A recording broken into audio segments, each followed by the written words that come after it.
Hello everyone. So this video is going to be about particle diagrams. Now we know from some previous years of science that everything is made of particles. And we'll dive into a lot more specifics on what those particles are later on. But first now we are just going to kind of refer to them as a general particle. So could be a molecule, could be a compound, could be an atom. We're just going to throw it all under the same big umbrella of particles. And before we get to talking about phase changes, chemical and physical changes, all of that good stuff, density, we have to kind of be able to represent particles as they are. So, just as kind of a basis, particles we're just going to represent as a circle. And I'm going to go ahead and start in the middle here. So this is kind of a representation of what you might see as a particle diagram. Okay, got a bunch of little circles.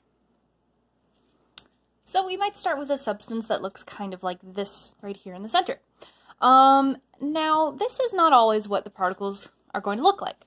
So we could add some energy, and there'll be some changes that take place, or we could subtract some energy, and there'll also be some changes that take place. So, one of the important components of a particle diagram is the speed, because as we know, all particles are moving.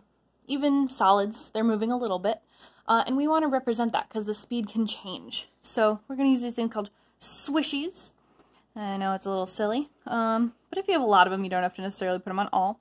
But here I'm going to say this is, maybe something at room temperature. Let's call it water. And it's moving around, but not too crazy. So I just put I put 2 on there, okay? Let's go over here. We're going to take our water, we're going to heat it up. So we're adding energy. And something happens to the particles, and they spread further apart from each other. The more energy they have, the farther apart they go, and the faster they go. So instead of the 2 swishies from before, I'm going to put 3 on. Okay, so maybe this would be a liquid, this would be a gas, and then let's go the opposite direction. We take our water at room temperature and we cool it down. And it's going to get closer together and move more slowly. So you can see more swishies, more energy, and the amount of energy can change and change what the particles look like. So just a couple of rules for particle diagrams. Number 1, just use circles.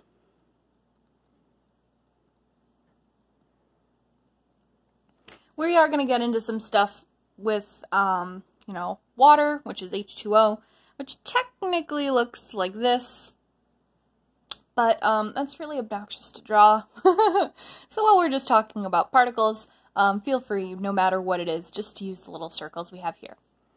Number 2, when you add energy, particles move faster and are farther apart.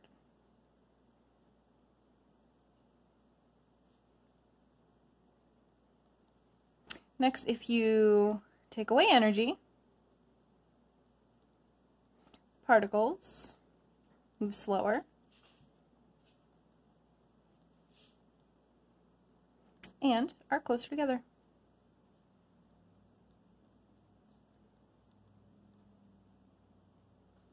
If you follow these rules for particle diagrams, especially for ones where energy is changing, you will do just fine.